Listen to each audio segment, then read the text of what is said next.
Hi, I'm Lindsay. And I'm Connor. And this is a chat with the Rabats. And we're so happy that you came back to us today. I don't think that's how you spell that word, Rabats. Agree to disagree. Yes, we are doing a little chat today. Lindsay, do you know what we're chatting about today? Gatekeeping. Gatekeeping. That's going to be the subject of our conversation. Very interesting. One that we get a couple comments about a lot. Hey guys, Editing Connor here. Just wanted to give a quick shout out to the people who actually made the suggestion for this video today. Polar, Avery, and Anna. Thank you so much, guys, for making this recommendation, and enjoy. And one that you and I talk about a good deal as well. Yes. Especially as it relates to kind of the arts and the film industry and academia. Like, there's a lot of gatekeeping going on in the world at large generally, and also in kind of the artistic world, in like the art business world. Like right? who is allowed to do what, and who is allowed to achieve a certain level of success? Yes. Complex question. It is a complex question. And I think it's one that people like talking about because it gets things out in the open that we are kind of hard to understand. So right off the bat, I mean, you and I are in the film industry. So to you, what are kind of the gatekeepers that you had to cross in order to get to where you are in the film industry? I feel like a lot of the gatekeeping I've come across in my career are other professionals trying to vet whether or not I am crazy. Yes. That's a big always one. the thing, Yeah. especially like trying to be on a film set or to sell a script. It's just really, I feel like every networking event, all we're asking each other over vodka cranberries are like, are you nuts? Yeah. Are you going to ruin my life? Are you going to steal my money and set my house on fire and like tweet about me? And like, are you going to dox me? Like it's just over and over again proving I'm not crazy. I am here. I'm just here to do business with you. I'd like to work with you. I'm not going to kidnap your wife for a job, you know? Yeah, I know that's largely what I've also run into, at least when it comes to, because we get asked, like, how do you get on set? A lot of it is like you have to meet people who are already on set, and then they have to vouch for you, and then you get a job on set. Yeah. That's usually how it works. And working your way through the hierarchy. Like in our Elizabeth Finch episode, we talked about the hierarchy of a writer's room. Yes. And there's a hierarchy on set as well. On every set, there's a hierarchy. And it's pretty well understood. Like PAs are at the bottom. They run errands. They're the ones who are like fetching coffee and folding chairs and tables and cleaning up and kind of just doing whatever needs hands on it. Like that's the job of the PA. And then all the way at the top, you have executive producers in the studio and the director and these big names that come up first on the screen when we're giving credit. That's kind of right. Is like the hierarchy itself is a way of gatekeeping. Yes. It's like you want to work your way from the bottom to the top. It's corporate ladder structure. It's like you start off like in the mailroom and then theoretically you can work your way up to the CEO. But I think we all know that that's not how anything works. Yeah. I know. I don't have experience with that, but I know I have some friends. When it comes to the actual studio system, it's a lot different than being on set. Yes. And a lot of times agencies, management companies, or studios, the way you start off is in the mailroom. Because the idea is like you start off in the mailroom, it's a very menial job, but it teaches you everything about how that company, that agency is kind of laid out, who is who and what kind of mail they get. And then you can usually work that way up into a desk position or being an assistant for somebody. It exposes you to the inner machinations of a very complex corporate structure. Yes, and exactly. It tests you like, can you keep up in this lower rung? Can you keep up? Because a lot of people can't. A lot of people don't thrive in that environment. So it's kind of an easy way to just like catch fish and then toss them back. Exactly. You know? And that's how being a production assistant, a PA on set is too. Very much. The kind of way they test you is that you're working 13-hour days on your feet all day for 5 days a week, right? And a lot of people can't do that for one reason or another. I know a lot of people who their first day on set is their last day on set. They show up, they work, and then they go, I don't want to do this. And like, they don't. Oh, this is what it's like? Horrible. I'd literally rather dig graves. Exactly. Exactly. And that's the thing within the hierarchy of film sets is kind of like the gatekeepers for each, what is it? Not division, but department on set as well. Every department has their own level of hierarchy and own level of gatekeepers, right? You can't just go from being a PA to being a grip. There's a certain amount of like handshaking and being around people, you know?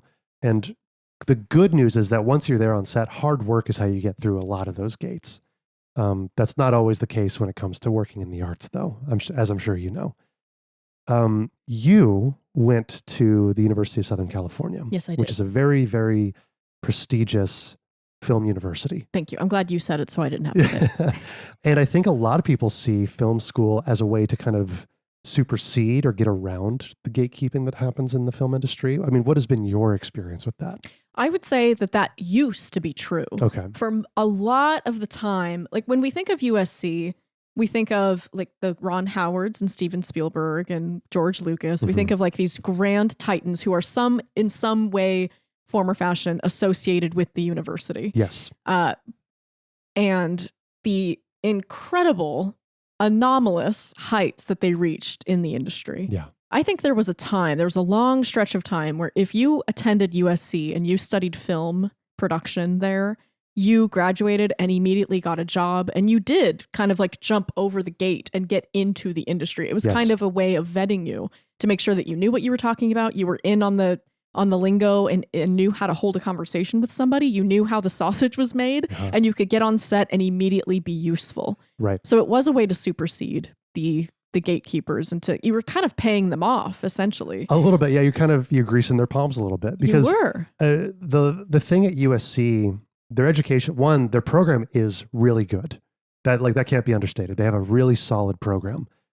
The thing that you're really getting with a USC education is the alumni network. Yes. So many alumni from USC work in the film industry. There are, and I will say, like, just to stick to my original point, that used to be true for USC. I have no doubt. It is different now. It is. Because the industry is different now. So that's not necessarily a change in like how USC's programming is, because I attended USC. I loved USC. I went to the writing program, so I wasn't in the production program where they're actually on set making films, but I did work in the post-production lab, and I worked on many USC films while I was there.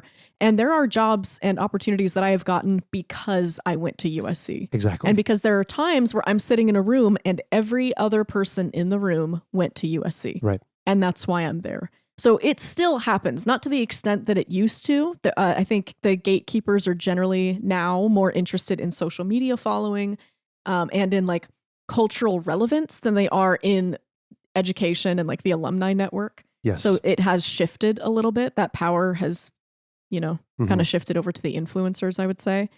But it is still quite powerful. I would say so too. And I think that really brings up a good point, which is like, there are typically groups that are keeping power or keeping influence in industries generally, especially in the artistic communities. Yes. And artistic businesses. And what ends up happening is largely they shut out people that they don't want or become the gatekeepers for the entire industry. And what ends up happening is you see kind of a cottage industry of people who are working outside of the gatekeepers, right? That's where you get the independent studios or the independent film industry, right? Who are working outside of the studios. The studios have always been largely the biggest gatekeepers when it comes to making movies. The thing I've written down is like studios are number one. Agents and managers are also a part of that network, right? Distribution companies are a huge part of the gatekeeping that goes on in the film industry. Yes. The actual theaters that movies get shown at. And largely, this isn't as true now, but it used to be the equipment, just the cost of the equipment and the access to the equipment used to be a big part of separating who got to make films and who didn't. Well, I think this is a really important conversation. Like, why do people gatekeep? Yes. Why are people, I'm just going to keep using the film industry because that's the one I'm most familiar with. So I think the same structure applies to a lot of creative and not creative industries. Yeah. But the one I'm most familiar with is the film industry. So that's just the touchstone that I can kind of knock back on. But why do people gatekeep in the film industry? Well, there's a lot of reasons for that. It's the same reason that anybody gatekeeps anything. Yes. Power and money. And those two things are inextricably linked all the time. All the time. If you have power, you have money. If you have money, you have power. And if you have both of those things, you don't have to worry about food. Yeah. And we are constantly just trying to gather food, hunt for food, get food, eat food, clean up from the food. That is really, we are just trying to survive. And once you hit a point where that's not true anymore, when you supersede, you get to the next tax bracket, you have a level of comfort that you are now familiar with. You want to stay there as much as possible. Yeah. And to some extent, to open up the gate and let new people in, to mentor people, is to essentially hand your job to them. It threatens your position. It threatens your position because you recognize, well, if I nurture new talent and that new talent happens to be more gifted than I am, more well-connected than I am, I lose out on my job and I'm going to have to go back to Trader Joe's. And I don't want to work at Trader Joe's anymore. God bless Trader Joe's. I love you, but I don't want to stock shelves at Trader Joe's anymore. Yeah. So I'm going to do everything in my power to make sure that that gate stays barricaded closed. Right. And the only people who come through are the people that I want. Right. And I think from the outside looking in, you're like, why are these people who have so much power and influence and money so concerned with keeping it? Like at some point, you have $25 billion. Like how much more do you need? And it's not even about, I really need that third house, or my family's going to leave me. It's just to have it. It's because to not do it is to give away something. I agree. And I think sometimes it can be fueled by this feeling of like scarcity, right? Yes. You told me a good story about Eminem where this is kind of after his first couple of albums. He's made a lot of money at this point from album sales. He went to his accountant and he said, I would really like to buy a watch, but I wanted to check with you first to make sure that I could afford to buy this watch. At this point, Eminem is worth a couple of millions of dollars. He's Eminem. In the early 2000s, nobody could touch him. No. And the accountant was like, okay, I'm glad you checked in with me. Tell me, how much do you think this watch is going to cost? And Eminem kind of is like, well, he starts wringing his hands a little bit. He's like, I think it's going to be about like $10,000. And I'm really worried we won't be able to make that happen. And his accountant kind of laughs and goes, buddy, you can buy 50 of those and it wouldn't make a dent. Yeah. But you get accustomed to a certain way of living and then you get accustomed to a new way of living. I think I've used this example on the channel before, so I'm sorry if I am repeating myself, but Tina Fey wrote about this in her book, Bossy Pants. Yes. Where she has this whole chapter. It's my favorite part of the whole book. She has this whole chapter on what it's like to be at a photo shoot. And she's like, there are 12 beautiful women and they're tying you into a corset and it's all about you. And there's a French photographer there and he's saying, you're gorgeous. No one's ever been more beautiful. And then somebody goes off and brings back $12 tarts and you put it in your mouth and it's the most delicious thing you've ever tasted. But who can spend $12 on a tart? I guess these people are crazy. And then everybody packs up and goes home and you're just riding that adrenaline high for the rest of the day. You're like, wow, I'm the most gorgeous, most important person in the entire world. And then the next photo shoot gets scheduled and you show up and you're beautiful and everybody's flirting with you and taking photos of you. And then there are no $12 tarts and you're really disappointed. It's like it's how quickly you can go from just being happy to be somewhere to, oh man, like this isn't as fabulous as the last time I did it. It is. And I've experienced that too in my own life on set specifically, where I worked on indie sets for a long time where you're never in the same location twice. It's always like a terrible craft service, really tough locations, really tough hours. And then I went from that to working on a studio show at the Sony lot. Wow. And your first studio show, it really is a kind of a paradigm shifting experience when you work in the film industry. It's the Ritz-Carlton. It's amazing. I worked on the Sony lot and the Sony lot is incredible. It's my favorite lot to work on. We had a sound stage where there was always hot craft services. We had fantastic lunches. There were 3 different coffee machines. And we were taken care of. And we actually worked like a 9 to 6 or 7 schedule, which in the film industry is not common. That's unheard of. And you got used to it really quick, where it's like, wow, I love walking onto the lot, but I would get tired of driving out to the lot. It's like, no, this is like the dream. I had to kind of constantly remind myself of like, remember where you're at, remember what it used to be, know? And then it's really hard to take a step back. And in the film industry, it's not linear. Progress is hardly ever linear. So you're working on for 5 years, it's all indie projects where you're working in a parking lot at 4 p.m. on a summer afternoon and you're eating like stale pizza and you're like, I guess this is the dream. And then 4 years go by, you work on a studio lot one time and then you got to go back to the indie set. And now all of those like tiny little things about an indie set that are really hard, now you're aware of them. Before you were like, this is just what working on set is like, but now you're aware of all the shortcomings and how difficult it is. Absolutely. And it's really tough to go back. It is. And even if you stay in the independent film scene, there's still levels to that, right? Like I worked on the Weird Al movie, and that is probably the highest budget independent film that I've ever worked on. Some of the stuff we had on there was amazing. We had a coffee cart that always followed us around. That's not very typical for a lot of movies, especially like lower budget indie sets. We would have food trucks that would come on Fridays and that kind of thing. And going from that to like a $250,000, $300,000 indie set is really tough. You worked on one of those recently, and I did. They're tough. They're really tough. They're tough because look, I have type 1 diabetes. I have to mention USC or type 1 diabetes every episode, or people forget, and they can't forget. So I have type 1 diabetes. It can be really difficult to eat on set. I mean, because the options are pizza or gummy snacks. Yeah. And for someone who has to count carbs and inject insulin, really tough. It is. Really, really tough. So I'm packing my own lunches. I have to bring my own chair. Sometimes I bring my own desk, because otherwise you're just crouching in the dark on your laptop, like in a dusty corner somewhere, like pressed up against a grip's leg. Like, we're working at a cemetery at, again, 4 p.m. on a summer day here in Los Angeles. Wow. I mean, somebody got so hot they threw up. Yeah. I mean, and I'm surprised the rest of us didn't throw up because it was so hot and so uncomfortable. It's almost inhumane, but you do it just for the love of the game and because this is the job. Most of the time. There's not chocolate fountains. I mean, this isn't Netflix. Well, and I was just going to say, like, I remember going from an indie music video shoot one week to, I worked on a, like a Netflix, media, press junket? Like a press junket. That's exactly what it was. And it was shooting at the Netflix building here in Hollywood. And my God, the lunch we had was unbelievable. It was probably the best lunch I've ever had on a set before. And everybody there was complaining because it was fish, not chicken. They wanted the chicken because it was really good last week. You know what I mean? It's like spoiled babies. Exactly. Yeah.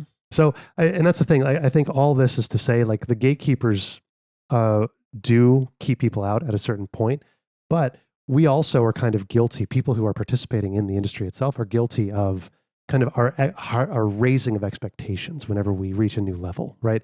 And when you reach that new level, you don't want to go back down a level. You really don't. It's really tough. It's really, really tough. Because it feels like a failure, even if it's not, which I don't think it is. I enjoy working in indie film. I really do. I wouldn't want to work consistently in the studio system, despite how like massive and impressive and like awe-inspiring it is. Yeah. I just, that's not a great environment for me. That's not a great outlet for my creativity.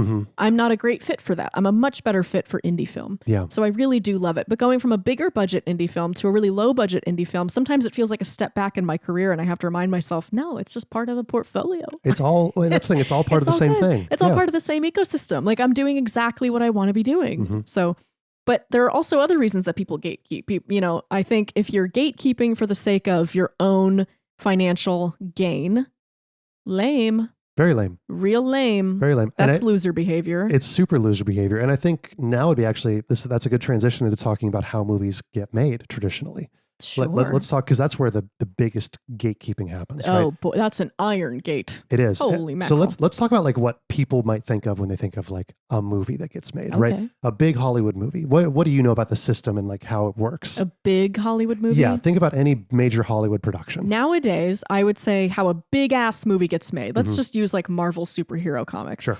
It exists. So a giant studio, in this case, Marvel Studios, that's owned by Disney. Disney owns the intellectual property to the Marvel comics. Yes. So they want to make a movie out of that because that's a great way to capitalize on something that you already own without having to shell out for rights on something else. So you hire some hot new director. You start interviewing directors to see like, what's the vision here? Right. These are studio executives. These are studio executives. So their question is not like, who's going to make a really interesting creative choice? It's like, who's going to get butts in seats? Who's going to get streams on our platform? Right. At that level, everything is about marketing and how to get views on a thing. Bean counters. They are in charge. So they're looking at directors. They're like, okay, who's the hot new thing? Who's going to bring in money? And then they land on Ryan Coogler because he's a hot new director. He's fresh out of USC. He's got some cool ideas. I think he's going to get butts in seats and he's going to get streams. All right, let's hire him. And then Ryan Coogler starts getting surrounded by like the best people in the industry. A giant studio film can just throw money at their crew and they will for like hire people on the ticket, right? They will. Absolutely. They have to have a script. They have to have a script. That script goes through, no exaggeration, probably 150 drafts. And then still that draft that they land on is not what they end up shooting. Yeah. Like you can read the script for most movies and you'll notice that it's not the movie that got made. A lot of decisions get made on set. That's true. For whatever reason. They're like, a location fell through, or, oh, it'd be much more cinematic if we had this scene take place instead.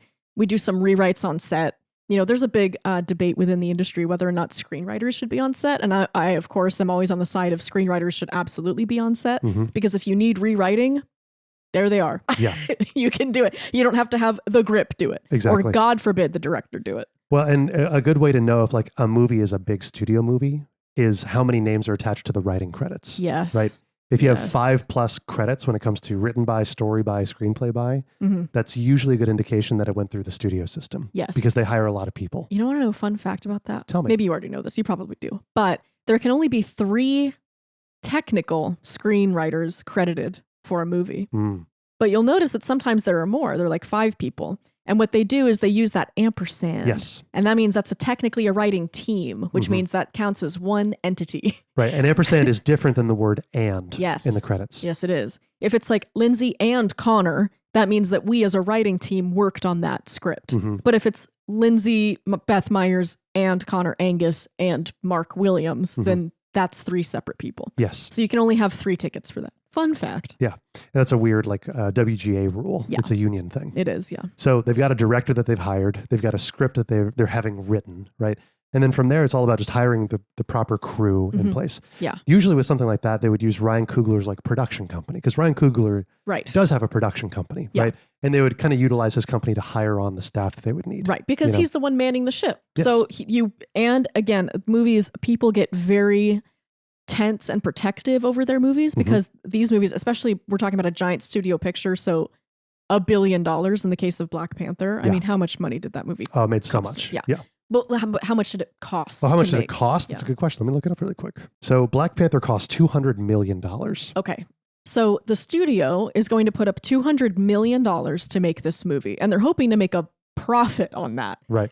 So people are tense. This is a big deal. This is why Marvel and Disney and Shondaland can be very tight gripped over their IP and over their works in progress, because they don't want spoilers. They don't want people on set talking about what's going on, because that ruins the suspense, and now people are not going to watch. And we have a huge margin to make. Yes. Because you're putting up $200 million in the hopes that you make $500 million back. Which the kind of inside baseball thing is it's a $200 million budget. That doesn't include marketing. No. Typically, marketing is about the same as the production budget, or about half of the production budget. So that movie is costing $500 million. Right. Which Black Panther ended up making $1.3 billion. Right. So this turns out to be a really good investment, but they don't know that. When you're working on a movie and you're in pre-pro or you're in production, you don't know how much money the movie's going to make. It could flop. Correct. And then Disney is just out $500 million. Yes. Which Disney has a ton of money. No one can afford to just throw $500 million down the well. That's a major, that's a career destroyer right there. It is. And studios are constantly looking for a way to make money passively without having to invest new money in. That's why IP is so popular right now. Absolutely. They're like, how can we bank on things that we already own? Yes. We already own Marvel Comics. We already own this production company. So let's just outsource it all. We already own the streaming service that we're going to put it on. It's just, let's do it all in-house. That way we make all the profit. Yes, exactly. And that's why studios tend to begrudge people like George Lucas when he took all of the merchandising rights for Star Wars, right? Because the merchandising rights for a lot of movies, that's passive income that they don't even have to invest in typically. You know, it's the cost to make the toys, to make the lightsabers, whatever. And that could ultimately earn billions of dollars in revenue over the course of a generation. Right. I mean, Star Wars was made in 1975? George Lucas is still cashing those checks. He is. And he hasn't done a damn thing. And he will until he dies. Pretty good deal, I would say. Exactly. So then they make the movie, and then and then that's basically how a giant studio picture is made. They shoot the movie, and then once they actually shoot the movie and they edit the movie, they go to their production house, that kind of thing. Then they have to go to the distribution companies. And the distribution companies actually get it out into theaters. Maybe they do some test screenings to make sure the movie really works. And then once it's in theaters, it's trying to make money. And studios will plan years in advance about when movies come out, especially like a Marvel movie. Yes. They'll plan which weekend on which month it's going to come out to make sure, and they're going to compare it to when other movies are going to come out to make sure that they're not competing for views. Right? You'll notice Chris Nolan's movies usually come out in the summer. It's because he makes summer blockbuster movies. Yes. And he is the only one doing it. Yeah. So, and that's by design. That is ultimately by design, right? You'll remember, right, when Oppenheimer came out, I believe it was the same week or the week after Barbie. Yeah. And that was the meme. It's like Barbenheimer, right?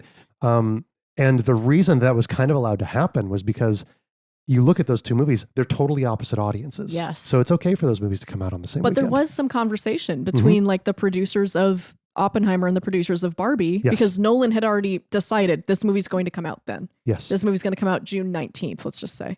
And then Margot Robbie and her production company who were creating Barbie were like, well, no, we're also going to come out that weekend. And there was some conversation about like, okay, Barbie, should you push? Right. And Margot didn't want to push. And then word got out that these two movies were going to come out, and like everybody reacted really positively to it. So they were like, okay, I mean, screw it. Let's just keep it. And it turned out to be a great marketing campaign. It really was. Neither one of those companies had to pay for. No. Because normally marketing is very expensive. It is. And that's the thing. Like we see it in Los Angeles all the time. It's bus advertisements. It's billboards. I mean, wow. Shoot, when the last Avengers movie came out, I remember I was working at the Sony lot, and there was one intersection on my commute to Sony that had 7 billboards in this one intersection, and every single one of them was for Avengers. Yeah. Right. That's how far reaching they want their kind of marketing to be, especially in Los Angeles. Yeah. And that's across all major cities. I'm sure New York had a very similar thing going on. Okay. Do you guys remember when Wicked Part 2 was coming out? Oh man. And they had the specialized popcorn cups, and they had commercials, and they had a deal with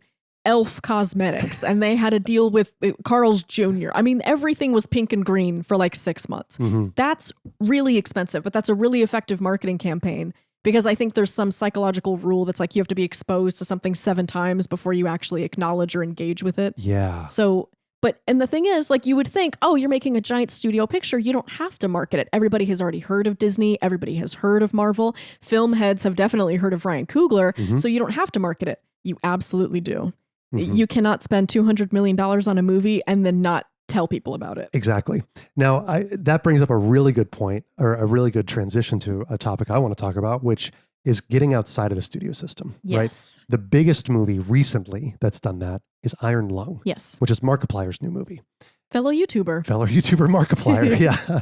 I used to watch Markiplier when I was in like high school. I think he's like a Let's Player. He plays video games. I was going to say, I think he's a streamer for that. And I don't. He kind of comes from that era where like PewDiePie was really popular. It was like him, Jacksepticeye, interesting. Okay. Markiplier. They all were playing video games, and they would post these long videos of them playing video games.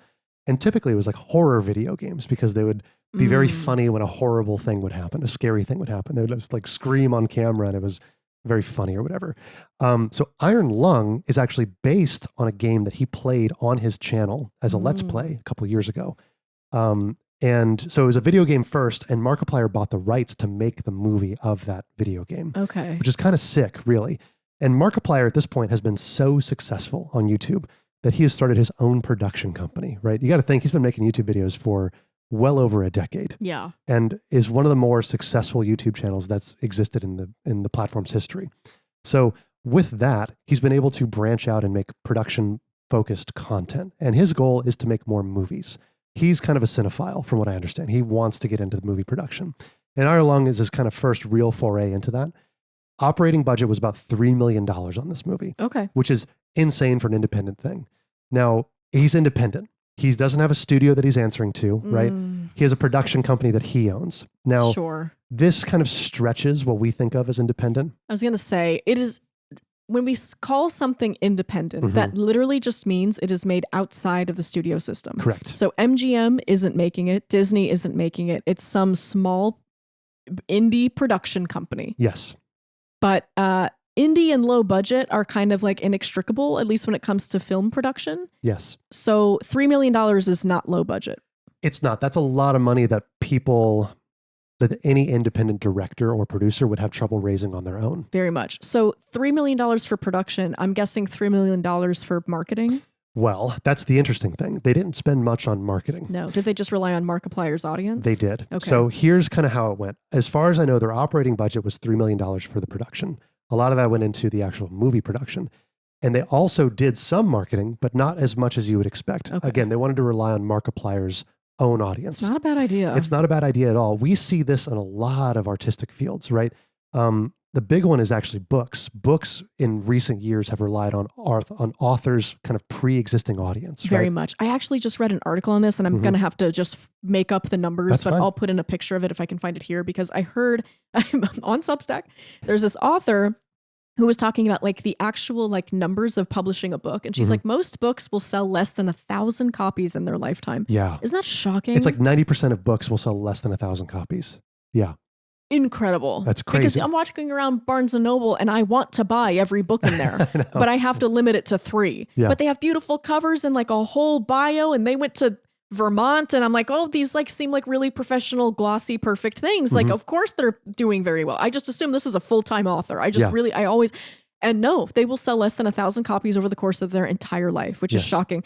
And there's like this magical number. I think it's if you sell more than 100,000 copies, that's like less than 1% of authors, and usually only happens with like celebrity memoirs, or in the case of like George Saunders, let's say, like a literary hero of modern proportions. Right. Or somebody like Brandon Sanderson, who's been selling tens of thousands of copies, if not hundreds of thousands of copies for the better part of a decade. Right. A James Patterson type. Like those, that's reserved for like very like special one-off anomalous cases. And the woman who wrote the article is a very like popular Substacker and YouTuber and has like a huge following. So she sold over 100,000 copies of her book. Yeah. But that's just like another thing that I'm thinking about is like if you have like a following of some sort, or if you're already famous, or if you're Hailey Bieber, so you're just like famous by association, then you can start branching off and making your own things. Exactly. And that's part of the conversation. So I've been in meetings talking about how to get movies produced for a long time. We talked to money people.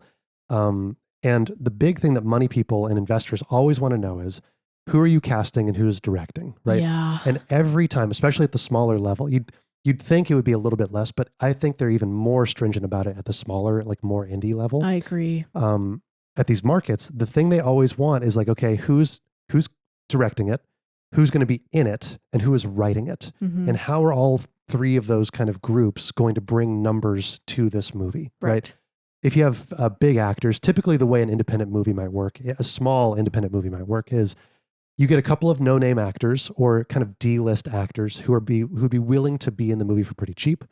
Then you usually get one C or B-list actor who will be in a couple of scenes to really bring some. You can put them on the marquee, you can put them in the trailer, you can put them on the poster. They'll post it on their Instagram. Exactly. Yeah, it'll be a public. It's a little bit of marketing, essentially. It's free marketing. And the thing is, you don't have them across the entire movie, right? Because that would be too expensive. You have them on for about a week, just enough to like give some free eyeballs to the thing that you're making, right? That's also considered when it comes to the director. How many credits do they have? How successful were they in the past? Same with the writer. What has this writer done in the past? What kind of following do they have on social media? Who knows about them? Those are all the questions, because in the indie world, you can't spend as much on marketing as the big movies can.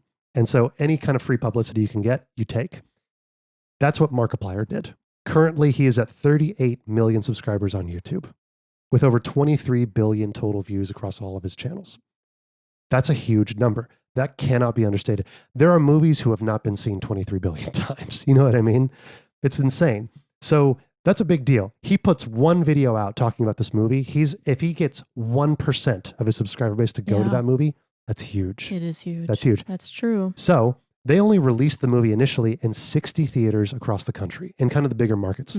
LA, New York, I want to say Dallas, Chicago, and a couple of other major cities. Which is not uncommon for an independent film. They want to test it and see how many people are actually going to come. Because if they're not selling out theaters, any theaters, if like the attendance is not great, then they're not going to expand it. Exactly. And it can be really expensive to run a theater run. Very expensive. Depending on the deal you get with the theater. Sometimes everything about movie making is expensive. It is. There's no cheap part of this at all. No, and everybody wants a cut along the way. Yes. Right?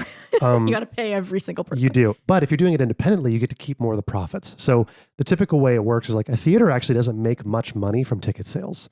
A lot of those sales go back to either the distributor or the production company if they're working independently with the theaters. Theaters make their money on concessions. Concessions. Which is why that popcorn is $25. Right. But that's the thing. I make it a point to always buy popcorn when I go to the theater. 1, because I love it. And 2, because it supports the local theater. Yeah. If you want to support your local theater, buy concessions. Yeah. That's how it works. Sneak in a drink, but buy snacks, I would say. Now, 60 theaters is not a lot, but it's more than most independent movies would get. And they managed to make $17 million in their opening weekend. Man, oh man. That is such a knockout of the park for an independent movie. For a $3 million budget. Oh, over the moon. That's going to open a lot of doors for Markiplier. From Variety, I want to quote this. Quote, Markiplier says, "I don't care about making a profit on the things that I do for this, because YouTube has been very good to me. I make a good living, and I'm able to afford to take these chances that a lot of people aren't able to take." Put a pin in that because I want to come back to that specific statement. And I recognize that. But even if it never had any success, my personal metric is that it's done and I'm proud of it. If only 10 people see it after that, that's fine with me because it was never about it being the biggest success in the world. I was perfectly content if it never got past 50 theaters, which for an independent release is not bad. If it went to 100, I thought maybe I could get it to 200. I'd be happy with that. And then I can put it up somewhere. Maybe people can rent it or buy it online, and that's fine. If it never makes its money back, that's totally fine with me. He is in a very unique position because of his YouTube career. No one else can afford to spend $3 million on something and have none of that money come back to Exactly. them. I want to be very clear. I think this is a fantastic thing to spend your money on. I'm Absolutely. not critiquing Markiplier. If I had $3 million to just throw at things that I love, I'd be throwing that money I would be doing the exact same thing. I'd be spending $3 million on my own movie. Of course I would. Exactly. And Lindsay and I are set people. So I don't know about you. The first thing I think of, he spent $3 million. That paid for a lot of people's years of like living. And in this moment when the film industry is in such a zombie state, when people are really struggling for work, I would love nothing more than to go to every set person that I know and love and say, hey, do you want to work right now for a really good rate? Exactly. I'll pay you right now. So Markiplier is in a very unique position because he doesn't care if the money comes back to him. And he doesn't need it to. And he doesn't need it. And so what that allows him to do is to employ people and keep them employed and keep them fed and keep them housed. Like, it's such a huge win for the film industry. When movies like this get made. Absolutely, yes. So I'm all in support of that. He even recognizes it. That is not what everybody can do. No. That's a very unique position that a lot of independent filmmakers cannot take. Especially, and I'm pretty sure, I can't get the metrics on this because this is all really hush-hush on the back end. I don't know if he took on investors for this movie. I would assume he did. But there's also a really good chance that he paid for all of this out of pocket. I'd be really curious. So would I. I would love to see what that deal looked like. Me too. If he took on an investor, that would be really smart because he could kind of leverage his own money and his own YouTube channel. And this is kind of a gray area in the industry, which is like when you have, I feel weird even calling him an influencer because he's not, but he's just like a public presence, like a media presence. He is. He's a creator. He's a creator. There we go. He's a creator. But he's kind of breaking into more traditional media. I know generally the traditional media tends to be very guarded about that kind of thing. But when you have somebody like Markiplier who has been so successful and has such a huge loyal following, it feels a little silly to not share the room with him, doesn't it? Exactly. And that's the thing. I bet he if his producers were really good, they could have sold this movie pretty well to an independent investor. You know what I mean? I bet they did. Just looking at all of the metrics of his YouTube channel. Yeah. You know what I mean? 30 billion people or 30 million people, 20 billion views. Like, easy. That's such an easy sell. Oh my gosh. And again, being able to spend $3 million making a movie and then basically $0 marketing it. Huge win. All that money gets to stay on the set. It gets to stay on the movie. I'll say this. Huge deal. If he got an investor, that investor made a great investment and they made their money back plus some. Beautiful. Now, I kind of suspect that he probably funded himself because if you don't need to take on an investor, there's really no reason to. You want to keep the profits for yourself if you can. That's true. Right? But $3 million to spend is a lot of money, even for somebody like Markiplier. That's not chump change. No, and it's a risk. It's a big risk. True. So anyway. I'm very curious to see if he shared if he had investors sharing in the risk on that. Markiplier, reach out. We'd love to talk to you. Please tell me. Tell me, can you share that paperwork with me? So let me talk you through kind of like how this opening weekend went for them. So when it came out, it was only in about 60 theaters. People knew about it though because of Markiplier. And if it wasn't playing in their theater, people started requesting it at their local theater. Wow. And then theaters started trying to get access to it. So they would reach out to Markiplier's company or whoever was doing the distribution and were requesting copies of it. That's so exciting. I'd be doing backflips. That's a huge deal. Wow. That's such a huge deal. As of January 30th, 2026, it is showing in over 4,000 theaters internationally. Holy mackerel. Huge success. Oh my God. Huge success. From 50? From 50. So their initial run was about 50 or 60, and now they're in over 4,000 theaters. So here's the weird part about what happened though. The weird part is that on Saturday of its opening weekend, it was removed from the box office charts. So you know how the box office charts are all public? It was removed from the box office charts. Why? Did the studios get involved? Potentially. No real explanation is given for why. But on Saturday, you got to think, it comes out on Friday. It's the #1 movie in the box office. And then on Saturday, it's totally removed. It disappears. And there's no reason given for this. No reason given. The only thing I could think of was because it was only playing in such a limited amount of theaters, it fell off of like their algorithmic chain that they use to populate that information. But the conspiracy thought of me thinks that there was like a studio thing that was, that's what's hitting for me too. Because even the box office charts is a form of marketing, right? We're number one in the box office. It's like, that's a way to market your movie and to the general public, right? But it was then put back on the box office charts on Sunday at a lower place on the list. So there might have been some mischievous activity. We don't know for sure. I'm just going to say right now, some studio did that. Yeah. There's no way that was just an accident. Then it was promptly removed again after the weekend. No explanation. So I haven't looked really too far into that. I can't really tell who is in control of what happens with the box office charts. You'd think that would be public information, kind of like Nielsen ratings or like who is the New York Times bestseller, that kind of thing. Right. But I imagine like the New York Times bestseller list, there is some manipulation that can happen when it comes to the box office charts. Very much. And the studio system wants to stay on top. Correct. This has been a problem since cinema's conception, is studios locking stars in for like 10 movie long contracts. And they sign those contracts when they are a starlet and they're trying to break into the industry. And it's so exciting. They come to you with this deal and it's just everything that you've ever wanted. So you sign it, and then the first movie that you make launches you into stardom, and now you are a bankable star. You're the reason people are showing up to see the movie, and MGM has you locked in for 9 more pictures. And it doesn't matter if it's a good role for you. It doesn't matter if it's artistically important or up your alley or anything they're even minutely interested in. You are just locked in for 9 more pictures, and they can treat you like shit. And they did for so long. And then God bless, we get out of the 1940s and things seem like they're getting a little bit better. But the studio system has had a white knuckle grip on the industry for so long. They put up a lot of the money. Running those lots is so prohibitively, disgustingly expensive. It's incredible. And it can't be understated. Like, the cost of a movie is still insane. Unbelievable. And the studios deserve to make money on the investment they put. But studio executives consistently, they show up, there's a reason that the other unions are always going on strike, and it is always against the studio. Why? Because they make the most money and they do the least amount of work. Correct. They have land that we need to use. That is essentially what it comes down to, is like paying rent. Yeah. And they get to make all the money just because their grandfather built a lot. And now we have to pay the fee for using the lot. Exactly. And that's where kind of the independent film comes in, is that independent cinema, especially right now, has largely moved outside of the Hollywood sphere. Yes. Which is a major win, I think, for independent film. I could not agree more. But it also changes how the economics of film work. And because of this, I want to talk about 2 recent things, or 2 independent movies that I think are good examples of how independent cinema can work. Iron Lung is the most recent, but here's some other example. Thunder Road by Jim Cummings. Are you familiar with this movie? No, but I'm familiar with Jim Cummings. Jim Cummings is great. He also just had, I believe, a short film or another feature that just came out at Sundance called The Screener, that my friend is actually in. But Thunder Road was originally a short film that Jim Cummings made that premiered at Sundance.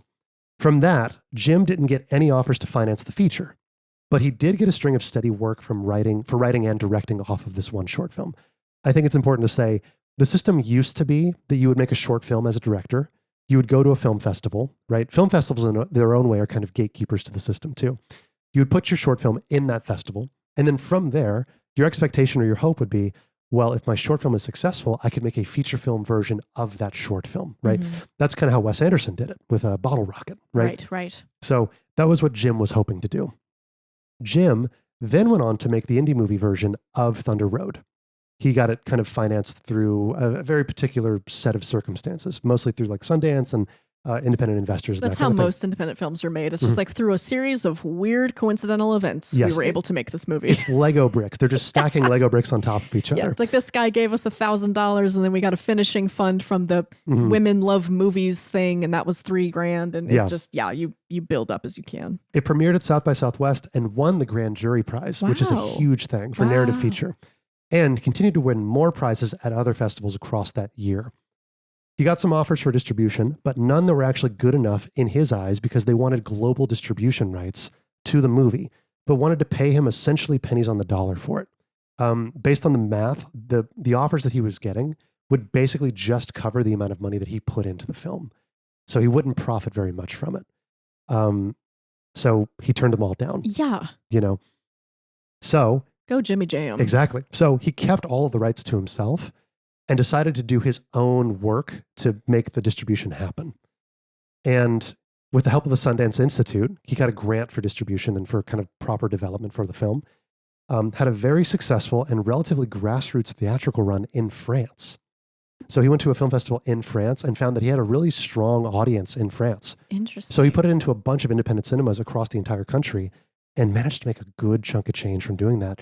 And he kept most of the profits because he maintained the rights to the film. Stick it to the man. I know. At every opportunity, stick it to the man. This might be telling a little bit too much. I've actually met Jim Cummings and I've had lunch with him a couple times. He is a wonderful guy. I've heard nothing but good things. Wonderful, wonderful guy. And was so patient with me at a time in my career where he probably shouldn't have been. I was really young and didn't know anything. And all of the advice and all of the stuff that he was telling me, I now recognize as like an older filmmaker, how useful and how much gold he was giving me. Talking about like what independence means as an artist, what independence means as a filmmaker, and how to maintain that kind of thing. His big thing was like the thing that he learned about independent artistic creation actually comes from Bruce Springsteen. Because Thunder Road, the titular thing about the movie is that it has a song called Thunder Road by Bruce Springsteen. Yes. And the thing that Jim learned from Bruce was maintaining the rights to your thing is so desperately important to hold on to. And the reason he learned that was because when he had to get the rights for the song, because you have to pay for the rights to use that song in the movie. Yeah. The check that he wrote was to Bruce Springsteen. Yeah. Not to any label, not to any studio. It was to Bruce Springsteen. That's so sick. And Bruce told him, hold on to the rights as long as you can. And that's what Jim did. Yeah. Well, that is a really good point. And it's also a really good indicator as to how studios got so popular. Exactly. They own all of those movies. They own the rights to all of those big movies. They do. When you make a big studio picture, like Ryan Coogler does not own Black Panther, even though like he is like the central part of like the artistic vision of Correct. that film. He's the curator for that film. That is not his movie. Nope. That is Disney's movie. That's through Disney's movie. And through. It is largely said, and I believe it's still true, the best way to make money in the movie industry is not to make movies, but to own movies. That is how Disney, they own so much. Yes. They own ABC. They own Hulu now. They own Marvel. They own, I think everything but Spider-Man. Yeah. Like every single superhero. Yeah. You see that in kind of the way that studios operate as well. I don't know if this is like common knowledge for people outside of the industry. So it used to be that streamers would produce their own content. Yes. Netflix would put up money to make a bunch of shows.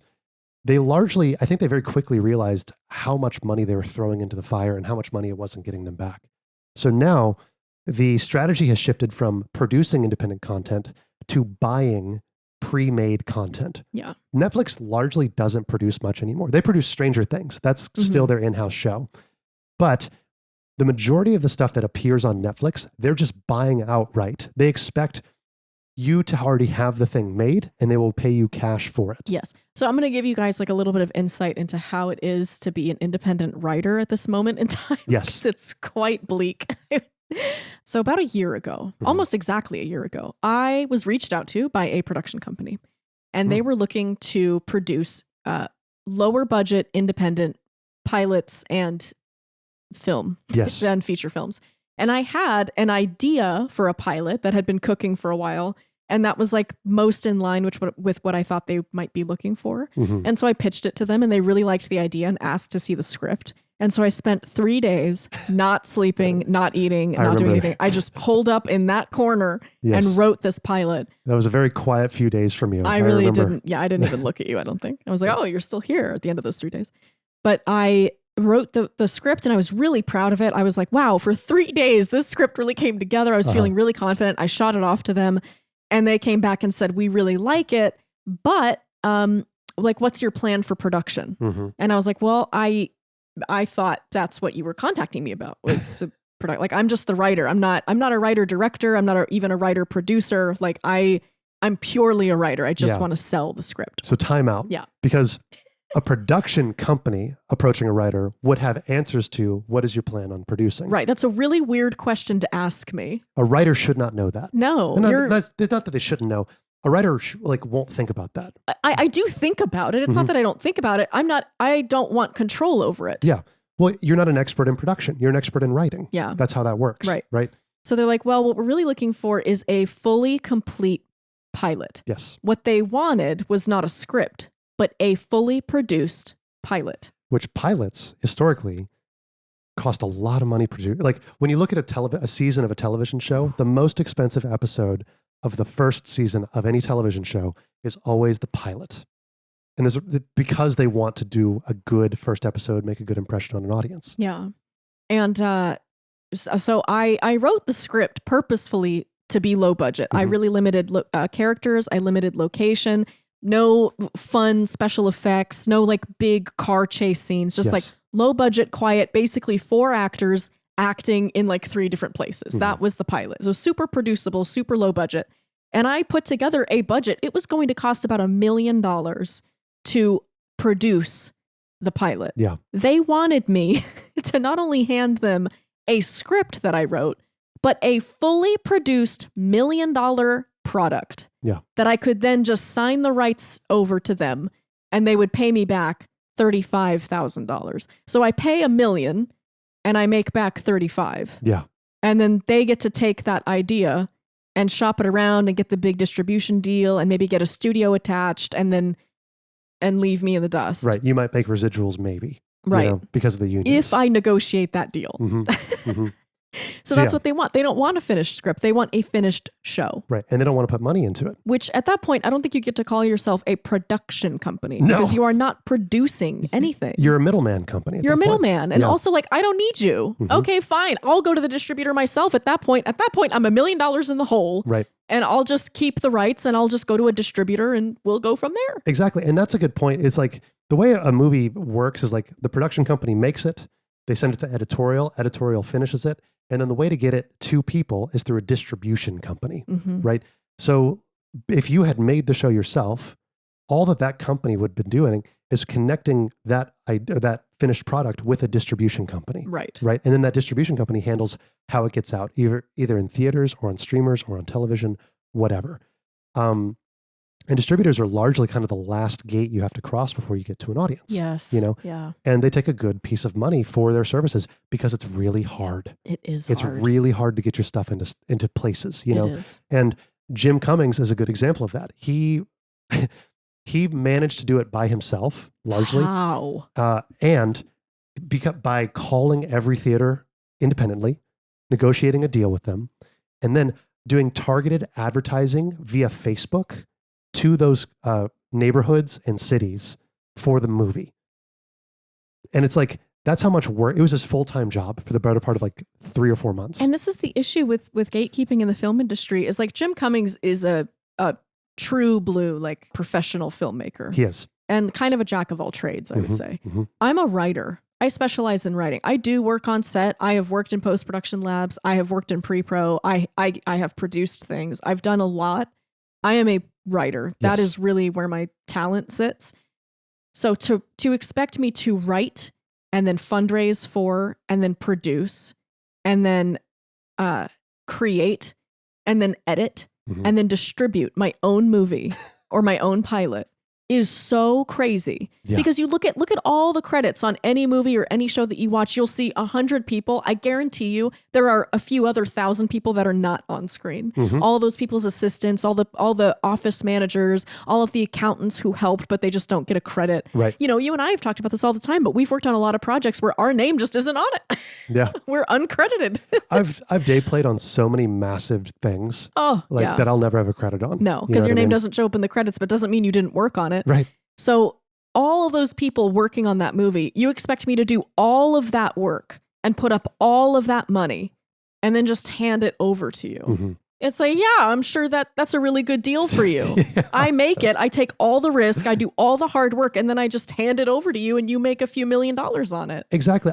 And that answers, or that brings up the topic of like knowing what your worth is as a professional. Yes. That's such an important thing as an artist, Yes, you want to think about the art first, but you also have to recognize that people will take advantage of you if you don't recognize what your worth is. And I think someone who is really good at knowing what their worth is Ryan Coogler. Yes. Which is another movie I want to talk about, is Sinners. So Sinners came out last year, and it was a fantastic success. I really like Sinners. Sinners to me is like, as a movie, it's not really my jam, but I love what Sinners represents as far as like indie cinema is concerned. Because it's not really an independent movie. I believe it was created by Warner Brothers, or it was produced by Warner Brothers. Okay. But Ryan kind of maintained a lot of the control of the movie itself. That's really important. So he got one of the most insane back-end deals with Warner Brothers in history. And it was so insane that it actually made other studios mad at Warner Brothers for giving Ryan this deal. Let me tell you what it is. 2 points, two of the biggest points on this deal. One is that the rights to the film and the IP and any franchises related to Sinners go back to Ryan Coogler after 25 years. There's something called reversion. You do not see this anymore in a lot of cases because studios, like we talked about, want to own the IP. Mm-hmm. So any spinoffs, anything that's related to Sinners, anything that's remotely based off of it, all of it goes back to Ryan after 25 years. Mm-hmm.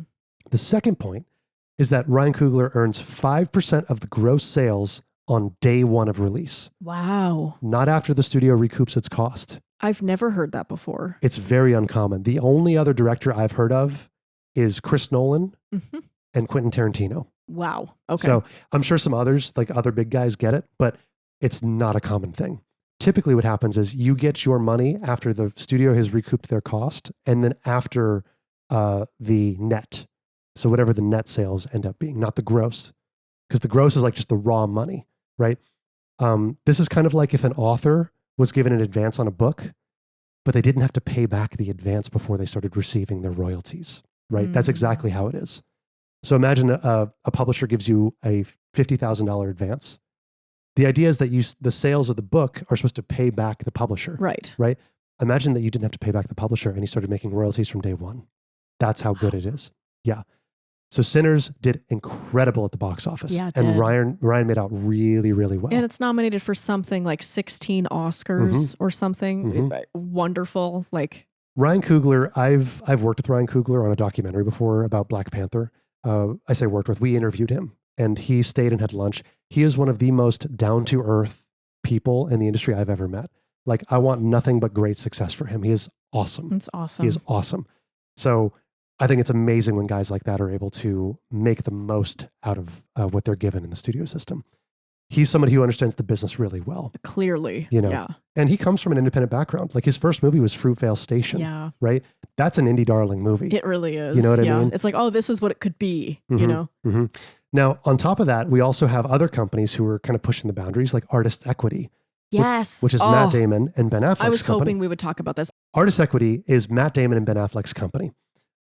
They're causing small waves in the independent film industry because they're trying to actively change like the streaming and residual structure of the entire industry. Yes. The thing that's missing from the current economic independent film scene, right? So what happens is the film is made by a crew. The crew gets paid a day rate and then they go home. And they don't make any money after it's done. Yeah, you get paid during production. You get paid a day rate every day that you're on set. And then once the show wraps, you go home and crew just has to find another job. Yes. Now, higher end people like the director, the producer, department heads, some department heads get what's called residuals, which is you get paid based on how much the movie makes, right? Yeah. They've been working to establish a performance-based compensation structure that can help put more money into the pockets of the people that actually make the movies. So the idea is like, if we have a crew of 100 people working on a movie, we give each of them a percentage of the profits of the movie. Yeah. Which is a huge deal. That very few companies are doing that. So it cannot be overstated how incredible that is. It is incredible. And we go back to Markiplier a little bit. The reason Matt Damon and Ben Affleck are able to do this is because they're not worried about the money as much. They're Matt Damon and Ben Affleck. Exactly. That's literally Odysseus. Now, I've actually worked on some movies that do the same thing. I worked with the Duplass brothers for a long time. And for a couple of their productions, not all of them, but some that they worked out kind of the accounting for, I was given a similar thing. I was given between 1% to 5% of certain movies based on performance. So I've not, I don't want to talk too much about that, but it is a thing that is becoming more common in independent studios. And I think it's amazing. Because all of that money, again, usually just stays with the streaming service or stays at the studio. And again, the studio did the least amount of work on making the thing. Right. So the money should go to the person who makes it. That's why like a more like smaller example of that is merchandise. Like as far as like YouTube merch goes, like usually like YouTubers will link up with a really talented artist and the artist will design a t-shirt or a poster or coffee mugs or some logo or something. Yeah. And then the YouTuber comes on and sells it. And that's like a way that YouTubers can sustain themselves. And a lot of YouTubers now will give a cut of the sales to the artist. Yes. But that wasn't always the case. A lot of times it was just a flat fee, $650. Thank you for the design. And then if you make $25,000 on that design, you get to keep it because you already paid that 1 day rate for the artist. Exactly. And that always like flagged for me. I'm like, well, they're buying it because it's a good t-shirt. And yes, they want to support you, the YouTuber, like you're doing the marketing, but it feels like the artist should be getting a cut of that. I agree. And so do Matt Damon and Ben Affleck, because their movie Air paid dividends to the crew and allegedly is one of the highest paid crews to come out of a recent feature film that's been produced. I can't tell you how much I love that. I love that too. And the thing is, like, again, this is inside baseball in terms of the economics of the film industry, but that's something that was kind of disrupted by streaming, right? Yes. So before streaming existed, the two branches were television and feature films. Television paid more because they were more consistent jobs. The idea with movies was that you worked on a movie at a lower rate, but when the movie came out, you would get paid a little bit more because the theatrical run and then probably a second bump when home video jumped in. Right. DVDs. Exactly. Yeah. And there are some people who make dividends or royalties on movies that aren't like producers and directors. Like assistant directors make some royalties when it comes to movies, right? Now, with streaming, that kind of killed how much the royalties were making. I have an AD that I worked with a lot who told me about some of the numbers that she's seen, right?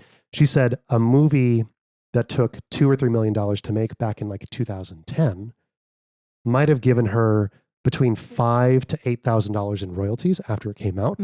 A similarly sized movie nowadays that she had worked on that went through Peacock, she made about $15 to $20 in royalties. But so think about that. She still took the pay hit to work on the movie, but now she's not getting the back end piece to make up for the pay hit that she took to work on the movie. And that's what streaming has really done for like the economics of crew. Okay, sometimes I forget that this is also a podcast. I've been making a face this whole time. I'm not just not responding. Okay. That's insane. Down from $8,000 to $20. I know. And it's because streamers don't have to reveal how much, like, how do you calculate how much a movie makes based on the streams? Yeah. Right? That's the confusing part of it. So the economics of independent film have been thrown off by streaming companies because of this, right? And I would argue, like we talked about USC at the very beginning of this episode, but that was a major kind of blank spot in my education at USC, was the professors that we had their career in the 70s, 80s, and 90s when streaming was not a thing. And they still had home DVDs and we were still sitting around the family TV watching TV. And also the way that writers' rooms functioned back then were very different. You had about 20 writers in a room as opposed to 5. So they were giving us stories from the sets of Seinfeld and Frasier and All in the Family, you know, like the really talented, experienced professionals. And then we would ask them about Hulu and they had no clue. Yeah. And by the way, they were still making residuals on those shows. Correct. Those deals don't exist for writers so much anymore. I mean, the word syndication is a word that doesn't even get thrown around anymore. Yes. So syndication, just in case you're unfamiliar, syndication would kick in after the 5th season. And that means that now the show will rerun on television. So that's why like Friends is always on TV. Seinfeld was always on TV. George Lopez. They've hit syndication. And every time that episode runs, people get paid. Yeah, it was like 5th season, 100th episode. It was around then. Yeah. I've always heard 5th season. Yeah. So it's like, if you could get to 5 seasons, you're golden. Now you can make some real money passively. And when syndication hits, the writers on that show, the directors on that show make more money. Yes. Syndication largely doesn't exist anymore for most shows. Totally vanished. And so again, like, writers' rooms used to have about 20 people. Now they have about 5. You used to hit syndication after the 100th episode or 5th season. Syndication has totally disappeared. You don't get residuals anymore because the streaming services can't, quote unquote, track how much money they're making, even though Who here believes that? Raise your hand. Exactly. Yes. So you can see how the industry has just been tightening because the money, like in every other industry, is going to like 3 guys. Well, and it's to your point earlier, it's power and it's money, right? And they will not give it up. The reason streamers have become so popular, especially at the executive level, is because they've been able to skirt having to pay what is fair to the guilds, right? They don't have to work. They used to not have to work with the guilds at all. Which is wild to think about. They were considered new media, and new media didn't have contracts with the guild. Right. That's been largely changed now, but they're still really hazy on what agreements they have with streamers across the entire industry. And it's a constant fight between all of the unions and all of the studios and all of the streamers. So yeah, the streamers have largely changed what we know as the economics of independent film and how the crews get paid on those independent films. So when somebody like Artist Equity comes in and starts doing things like this, or the Duplass brothers come in and start doing this, it is such a massive win for the independent film scene. It's keeping people employed. It's putting people through college. It's keeping food on the table for kids. Like, it is so huge. It is so, so huge because these crews are not very big for independent films. No. You know what I mean? They're really not. I've worked on crews as small as like 15 people and as large as like a couple hundred, right? And being on set, even on an independent film, you are working 15, 16-hour days. There's no time for a second gig. No. There's no time for a second job. And you give your life to this production. You give your body, you give your life, you give time away from your family for this. I was just talking to Connor about this recently because a big career goal of mine for a long time has been to become a showrunner. Yes. I would love to become a showrunner. A showrunner is the person who is in charge of running a TV show. So they get to hire the director. They're in charge of like final cut of the script. They are hiring and firing people. They also deal with the studio heads. It's a massive job. It is. And it is a fun game that I play with myself now where we're watching a show and I think, wow, this show is fantastic. I want to know who the showrunner is. And I look them up. They are divorced. Yes. When did they divorce? At the show's peak. Yes. Your career goes up and your life goes down. It's 100%. Yeah. Like, I was talking to a first assistant camera on this film that I was working on a few months ago. And he has a serious girlfriend. They've been together for like 5 years and they're talking about like moving in together. She used to be in the industry and she left recently because she's like, I'm tired of jumping from gig to gig. I never see you. I never sleep. I never go to the doctor and I'm tired of living like that. I want more. And he and I were talking for a while and he's like, I feel very similarly, but I do ultimately love my job. So the best thing I can do is to just love when I'm here on set. And then I go home and I love when I'm at home. And if I am in between jobs for like 3 weeks, I just enjoy that time. Yeah. I can't spend my little time with my girlfriend worrying about my next job. And that's such an important mentality to maintain as somebody who works on set. Like I know when I've been in between jobs, I think I'm never going to work ever again. Oh yeah. It's immediate thought. We got asked in our Q&A about that. Like, how do you maintain kind of high morale when you've been laid off or when you're in between gigs? And it's like, hard. It's hard. It's day by day. But it's a skill you have to develop if you want to stay long-term in the film industry. Yeah. You know? And that's the thing. It's like when you make people who work on films take a pay cut and then you don't pay them fairly at the end of it, it hurts the industry as a whole. And not only that, but we can look at you. Yes. That's the thing I want to say to these studio heads. I can see you. We can all see you. Exactly. You're living in a glass house. Right. We see the $10,000 chair sitting in your office. We see the vacations you're always on while we're on set. We see your fifth wife walking around with her Louis Vuitton. Like, exactly. You're not going to pay us a living wage because you need that money that badly. And then to wag it in front of our faces and then to like spit on our union reps. The Irish in me really wants to come out. I'm getting a little too heated, actually. Well, I greed in the film industry makes me violent. Oh, it's awful. And it's at every level, unfortunately. Right? It is part of the reason that I am signing up for a boxing class this year is because I just get fueled. Sometimes, fun admission about me, sometimes late at night, Connor goes to bed and is snoring beautifully in the other room. And I'm up working and everything is la-di-da beautiful. And I just get a passing thought about the industry. And I get so raving mad that I start pacing the apartment like a pit bull. If somebody were there, I'd bite them.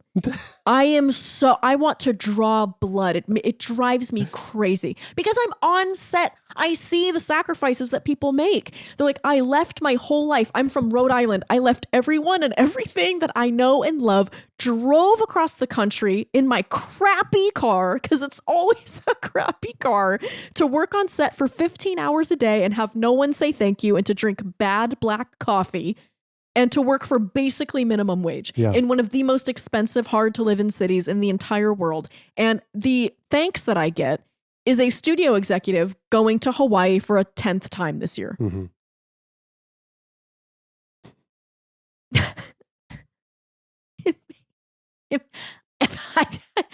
I don't. And then you get a meeting with these people and you sit across the desk from them, and it's clear that they don't really know how movies or television is made. No. All they know is that check shows up reliably every 2 weeks. Yeah, because they send paperwork. Yeah. Yeah, I remember what radicalized me was working on a studio show, and I was in the office one day and they had me do scan some photocopies of some checks that had come in for the producers and the executive producers of the television show. That's risky. It is, but they trusted me. No, what I mean, like, now you're seeing the numbers and you're not getting paid those numbers. Oh, and those numbers were huge. Per episode. They were making tens of thousands of dollars per episode. So, and how much are they paying the first AC? Yeah. How much are they paying the focus puller, who's the whole reason we can see the goddamn thing? Yeah. $12 an hour. I mean, I knew what my rate was on that show, and I was struggling to pay rent and put gas in my car. It is also worth pointing out that in the film industry, I am noticing a real trend where my friends, the people that I'm on set with, they have been making movies since they were kids. They've been cutting together their own films. They fund their own films. They write, they direct. They are like jacks of all trades. You can put them anywhere on a film set and they can make it happen. And they went to school. They've been working for 10 years. They really know the ins and outs of how to make something. People who work for major studios do not have any of those skills, any of that education, any of that experience. Yeah. So why are they the ones given all of the power to determine what is made when they don't know how to make it? I've told you this before. So I've been an independent producer in film for a while now. I think my personal opinion is producers, capital P producers who work for major studios are not as good producers as independent film producers are. Oh, absolutely not. Because being an independent producer, what you have to do is you have to be creative. You have to finance the film yourself, usually through a hodgepodge of private investors, grants, private money, whatever. And when you get the movie made, it's because you put it on your back and made it happen. A capital P producer at a major studio, all they have to do is pick up the phone when a problem arises and say, hey, we need more money, right? And they throw money at the problem until it goes away. Yeah. And the phone gets picked up because they work for Disney or they work for Marvel or they work for Hulu, whatever. And I would say because they have money to solve most of their problems, it takes away the creative problem solving that comes with film. And I think lower budget indie producers are much better producers pound for pound than large studio producers. That's my thought. I think you're 100,000,000% correct.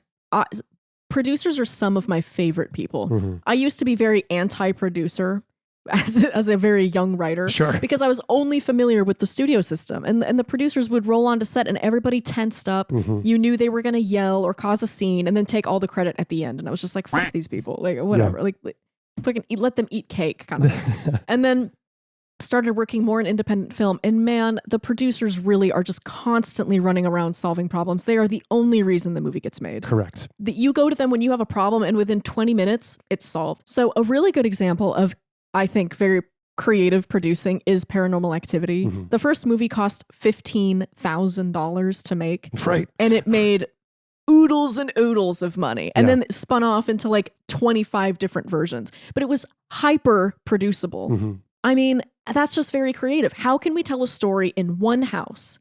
What can we do in one house with like 3 people, minimum equipment? What can we do? Yes. Found footage. I think another good example is Always Sunny. The pilot for Always Sunny was shot on DV tape. I think they said overall it cost them like $40 to make the pilot for Always Sunny in Philadelphia. And like those guys have gone on to do amazing things. That feels like a cultural touchstone now. It is. And that's the thing. It's like working within your limitations is part of being a good artist, right? I think a sign of a really good artist is being told, actually, one of the better pieces of advice that I ever got in college was that limitations are actually very good. They are. Because I was in theater in New York, and everything in New York and everything about theatrical production is very expensive. It is, yeah. So it was really difficult to get things made, and I was very frustrated because I was always trying to get something made, and I was just hitting bump after bump. And a professor came to me and was like, it's so great actually to have to work within bumpers, because now you're not just staring at a blank white page that can be anything. Yeah. You're staring at a page with some writing on it already, and you just have to continue the story. And I've absolutely found that to be true. When I have a limitation, when I start writing, knowing what the genre is, knowing what my budget is, knowing who I want to act in it, the writing comes for free. I agree. And I think what you're saying lends itself to the advice of like, get on set. If you want to be a screenwriter, get on set, because it helps you learn what things cost, right? I think writers write less nighttime scenes after they've had to work overnight shoots, right? Yeah. They will make action scenes less action focused or less expensive when they understand how much goes into a single action scene. Another good example of this is Game of Thrones. Yes. I'm just watching it for the first time. So I'm like halfway through season 2, I would say. Season 1, you told me this. A lot of their big fur coats were IKEA rugs that the costume designers just cut up and then pasted to them. Did I notice? No. I am too busy looking at Sean Bean. Yeah. That's what and then a lot of the action sequences, they find some excuse to like cut to black and then cut to the end. So we're not doing these huge, super expensive fight scenes with like 100 extras all in period appropriate costumes. Sure. It's just, you see like the start, you see like the horses coming over the hill, and then we're going to cut and go to the next scene. And then when we come back, we just have some dead bodies laying around. Yeah. Saves you so much money. You can spend that money elsewhere. Well, that's what's being a good showrunner and producer, right? Another example that I brought up to you recently was BoJack Horseman. So I forget which season it is, but there's a season or an episode where BoJack is giving kind of a speech about someone who has died in the show. Yes. And the entire episode is just him giving a eulogy at this funeral. Yeah. It's like a 20 or 30 minute thing. It's uncut. It's him talking. Yeah.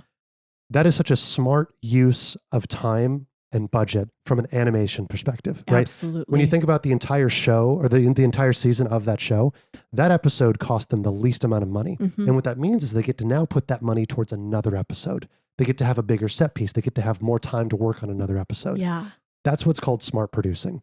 How do we get the most impact for the least amount of money? I would also say it's like being a good showrunner is also about morale. So taking care of your crew, taking care of your cast, making sure that people feel taken care of. Yes. Like Will Arnett was the main voice actor for BoJack Horseman. Such a beautiful voice. I can't believe he just sounds like that. I would talk to myself constantly if I saw that's insane. That is the most sultry voice in the world. But I think that was a really good move by the showrunner for Will Arnett too, because that's like challenging for Will Arnett. It's basically a 25-minute monologue. Yeah. That's a really exciting acting challenge for an actor. I agree. And I think voice acting, it's very easy to get lulled into just like, oh, you just have to say, oh my gosh, Diane. Well, I don't want to do that, Diane. Yeah. You know, like you're just saying the same things over and over again. You're not acting with anybody. It can be very dull and you can just kind of turn your brain off. And I think it's a really good thing to give your actor something to chew on. I agree. So I thought it was such a clever episode for so many reasons. And it's one of my favorite episodes in the entire show, honestly. Yeah. Well, that's the thing. Like managing budgets when it comes to television and feature films is kind of the biggest puzzle piece, the biggest puzzle that you have to figure out when it comes to finding success in independent film. And that kind of brings up the last point I want to talk about, which is like the independent film festival scene. Because film festivals are a large part of like the indie film scene. Yes. And they have changed a lot over the last couple of years. The biggest film festivals, we have what's called the Big Five, right? That's Venice, Cannes, Berlin, Toronto, and Sundance. Those are the big 5 film festivals across the world. There's other indies like South by Southwest, Telluride, Tribeca, Rain Dance, Edinburgh, Glasgow, Slam Dance, like all of these. You and I both know these. Yeah. Anyone in the film industry has heard of these names. Yeah, but the Big Five are the most prestigious. They're the Ivy League. They are. Of film festivals. They are, yes. And this past year was actually we just got through Sundance. Sundance just finished. Sundance is moving to Colorado. They've been in Utah the entire time, and now they're moving out of Utah into Colorado. Very interesting. For a lot of reasons that we don't need to get into. Okay, we'll talk about that later. Yeah, but a lot of changes have kind of happened to the independent film festival scene, and a lot of it has to do with like how reactive a market gets when it comes to movies. An IndieWire article about this last Sundance Festival said it felt like it was full of, quote, brand marketers talking like distributors, creators talking like filmmakers talking like startups. You could feel the industry trying to renegotiate who does what and why. I think that's really aptly put. Yes. And I think that kind of cuts to the core of exactly where the film industry is. Yes. Nobody knows what anything is anymore. Nobody knows who, like what role is anymore. No, this is such a time of transition. It's so awkward. Everybody's just trying to find their footing. It's like there was an earthquake and like all the road is just like all jagged and we're just like walking across the freeway acting like everything's normal. Mm-hmm. It's like, no, nothing is normal. We're coming out of a pandemic. We're dealing with streaming services. We're dealing with major industry heads and studios that are way too big and need to be broken up. I mean, it is such an awkward time. We have influencers and creators who are going to these filmmaking like institutes, and it's like, where do they fit in? Right. And it's like, we're seeing people who have major followings on Instagram or YouTube, and they've never been to a film festival before. And their first film festival is Sundance. And now they're interviewing people and they don't know what they're doing. Exactly. There is a company or kind of a collective called Creator Camp, and they seem to be kind of the newest iteration of this like outsider coming into the industry. And I follow it because I know about a creator named American Baron, who largely got popular, I believe, on Instagram and TikTok for doing scenes by himself where he would kind of act against each other. He would write dialogue and then play both parts, right? And they claim to be a media incubator that helps digital creators develop and own high-impact IP, guiding them from online content to cinematic world building. So to them, what they're trying to do is they're trying to bridge the gap between being an online internet creator to being kind of a widely recognized artist in the cinema scene. So this whole conversation has been about gatekeepers. And one thing that is like skirting gatekeepers is the democratization of the scene. And the newest wave of that in the film industry is content creators. Yes. Content creators are kind of the newest, youngest, hottest thing to try and enter the film scene. And it seems like Creator Camp is trying to bridge the gap. They're a company that's trying to bridge the gap. So largely what we're seeing is these creators have millions of followers on social media, but they don't know how to get into theaters. They don't know how to expand out, right? Mm-hmm. Like what we saw with Markiplier. Markiplier did it very well. But how does somebody with 1 million followers make that transition? You know what I mean? Well, also to make the transition from content creation where you are your own boss, you get full creative control over the thing that you're making, to, let's say, traditional filmmaking, where it's maybe the most collaborative art form outside of theater. Correct. Is a major transition where you have very little creative control all of a sudden, unless you are Markiplier, in which case, like, you are funding it, you're the executive producer, you're the studio head, you know? But yeah, I think that's a really awkward transition for a lot of people I think we saw it with Lily Singh when she was hosting late night television. It's like, well, when you're in your room and you get to decide what the script is, and you have already cultivated an audience of like 10 million people who know you and love you and get your sense of humor and are like in a certain age demographic, then you cut to network television. Literally couldn't be more different. Seriously. You have to be so hyper collaborative in those environments, and you have people above you telling you, no, we're not going to make that joke. No, that costume's not appropriate. No, we're going to push it from 1 o'clock in the morning to 1:30 in the morning. Like, I don't know. I don't know if a lot of creators want to make that transition. And I don't think a lot of creators understand what that transition is and what they're ultimately asking for, right?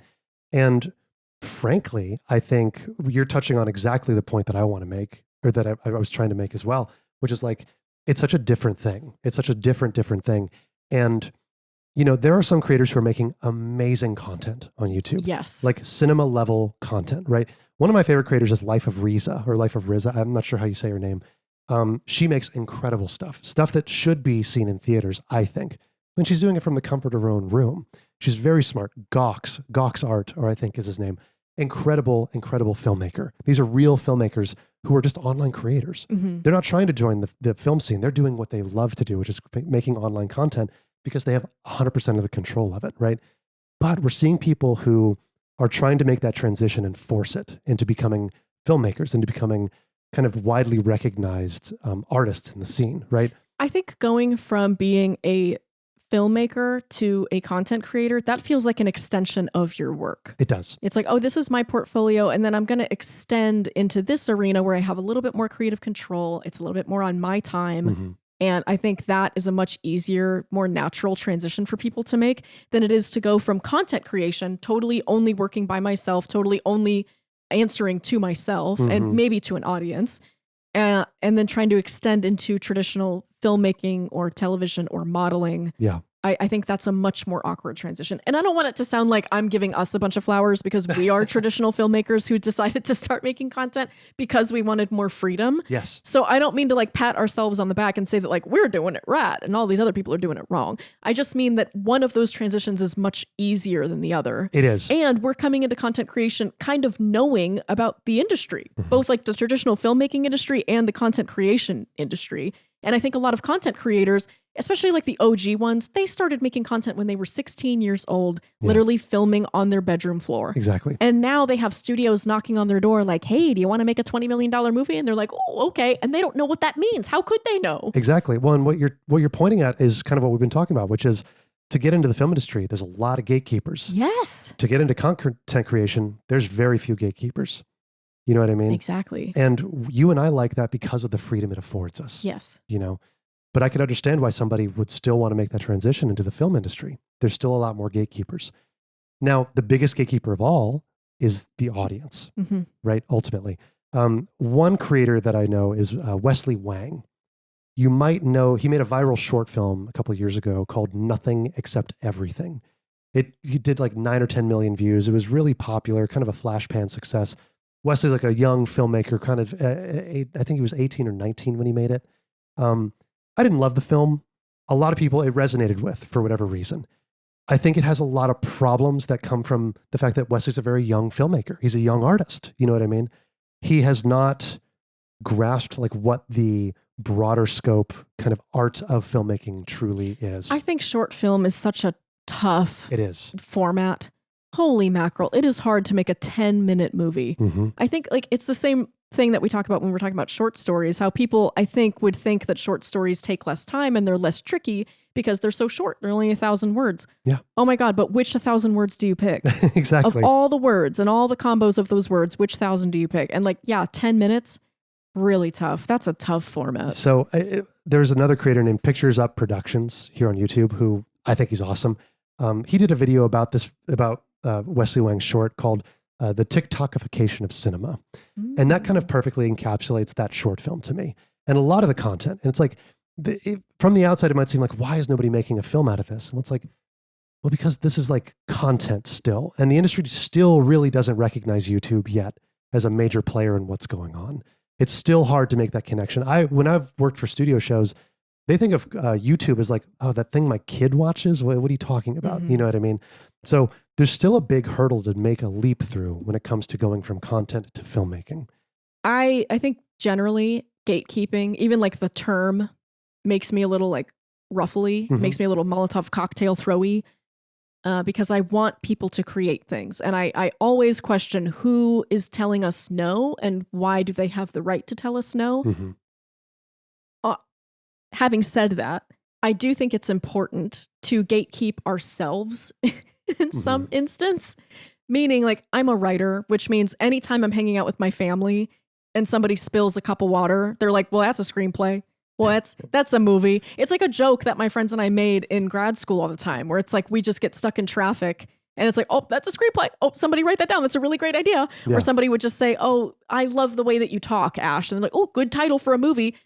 Not everything is a movie. No. Just because you like a short film doesn't mean that that would actually make a great feature film. Or just because somebody is really funny at dinner doesn't mean that a stand-up career is totally in the cards. I think it's really important to know when there's a chance to expand on a story and tell a story and when it's not. Yes. My Aunt Marie spilling a cup of water is not the screenplay. No. There is a screenplay inside of my Aunt Marie, and I'm very determined to write it. But I think it's important to know, I do think there is some value in determining what is put in front of 45 million people. Yes. And what is not. This is like this idea that we talk about all the time, which just because somebody has a camera and a microphone does not make them a professional whose advice is worth listening to. Myself included, and Connor included. Yes. I think we tend to err on the side of, well, they're on TV or they're on our laptop. That gives them some air of authority to speak on this subject. And that is not necessarily true. When we democratize something so much to the point where anybody can do it, we have to start asking ourselves, who's doing it? Exactly. Who is giving me this information and why? I think that makes a really good point, which is like, as much as we kind of rail against gatekeeping, it plays an important function in the world at large generally. Very much. Because when you take away the gatekeepers and let anybody in, now we always have to be discerning of what we're seeing. Right. Right. And I think what we're really undervaluing is the art of curation. Mm-hmm. I think it's incredibly important and probably the most fun part of the job of being a studio executive to look at your studio and to look at all the money that you can spend in a year and think, what do I want to make? What's the museum of cinema that I want to make this year? Mm-hmm. We've got 3 action films. We've got 5 new movies that we're going to make by up and coming filmmakers. We're going to invest in this TV show, these 2 web series, and that's our year. It's like how theaters work. They curate that season a year ahead of time. They do. They have that ticket figured out. Mm-hmm. So when I was producing plays in New York, it was really tricky because they would be interested in producing my script, but for 2 years in the future. Yeah. And I needed some money now. Well, and when I've pitched movies to some smaller production companies in the past, largely where the conversation went is either if they were interested, part of the reason they passed is like, well, we already have another movie like that on our slate for this year. Yes. So we can't take it right now, but talk to us in a year and see where we're at. Yeah, that happens a lot. Mm-hmm. It's like, well, we already made a baseball movie last year. We have to take a year off. Maybe next year we can make another baseball movie. Exactly. There is an art in curation and deciding what we are going to put in front of people. And I think as a studio executive or as a head of a production company or as a content creator, you should want to put out the best thing that you possibly can. I agree. And I think when we democratize it to the point where anybody with a camera can make a movie and then it shows up in theaters and people are watching it, I think that numbs the art of curation a little bit. Yeah, I agree. And I think it changes the standard. So now it's not the best movies are getting made, but the most profitable movies are getting made. Mm-hmm. And I'm never going to be on the side of the bean counters. No, but I think what you're saying is really important. It's like, gatekeeping is still necessary to a certain extent because otherwise we have to be on guard all the time from things that might harm us, things that might not be good, people that might not be good. Yes. Right? Going back to what we talked about at the beginning, where a lot of networking is just checking in with people and going, are you nuts? Are you going to make my life hard? Are you going to ruin this project and destroy my career? Yeah. Some amount of gatekeeping is really important. Not everybody has your best interests in mind. Not everybody is on the side of the story that you're trying to tell. Mm-hmm. Some people are really in it for themselves. And a certain amount of gatekeeping is really important to keep those people out and away from the precious thing, which is the story. Exactly. This creator camp, the company, the collective that I was telling you about, American Baron, has a movie that's coming out through them. I think it's already in theaters called Two Sleepy People. And they're kind of following Markiplier's step when it comes to how to market the movie and how to get it into theaters. I believe they actually connected with Markiplier at Sundance to talk about, or his people at Sundance to talk about what to do with the movie on an independent level. And again, we talk about the last gatekeeper, the audience. The audience is the biggest gatekeeper of all. You and I discussed this during our Age of Scorpius video. Yes. Where once you sell a product, you now kind of have to listen to your customer. Yes. Your customer becomes your biggest note giver. And you can choose to not listen to them and they won't be your customer anymore. Yeah. And the same is true in film. You have to listen to your audience. If you don't listen to your audience, then they won't buy your thing. They won't go watch your movie. And I think it says a lot of, one, Markiplier's audience, his character, his persona, that people are willing to go to their theater and ask for the movie that they know is not at the theater. They made a trip to the theater to ask, hey, is this movie playing this weekend? And they said, no. We'll have to try and find it, right? And I think the same is true for a lot of independent cinema that's happening right now. It's grassroots. That's what I think the future of the film industry is. Grassroots. Grassroots. Support your local artists, as we always say, right? That's the thing.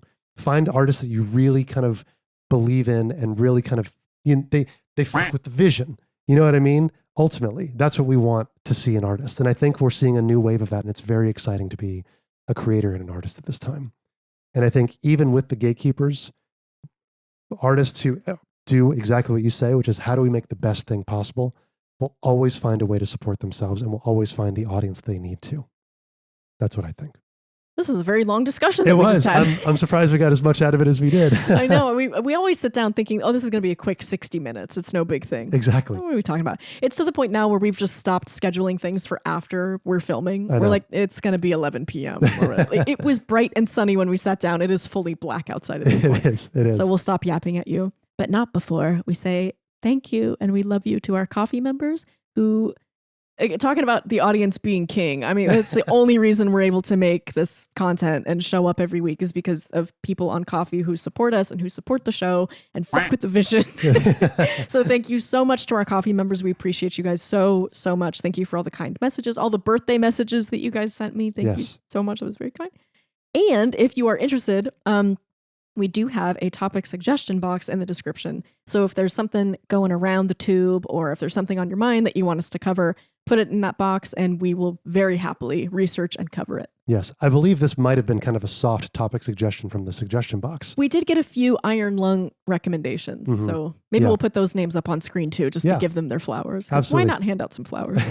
Yes. Thank you to our Coffee members. We love you guys. Like, it really means the most that you're willing to kind of show your love to what we do. It's, as independent artists, it makes us emotional to talk about. Like, one of our Coffee members actually said, your flowers are dead. Please buy new flowers with this money I'm giving you. And so we did. Exactly. So thank you. A little extra to you. And thank you to you watching this video. If you're not subscribed, please consider subscribing. It means a lot to us that you support our show and support what we do. And subscribing is the easiest way to support us. It costs you nothing and it means everything to us. Other than that, I think that's everything we have to talk about. And I hope this discussion that you found interesting, and we would love to hear your thoughts on gatekeeping and the things that we've talked about during this video. And I think that's everything, yeah? She's Lindsay, I'm Connor, and we'll see you next week. And I'll see you in 2 seconds. Bye, everybody.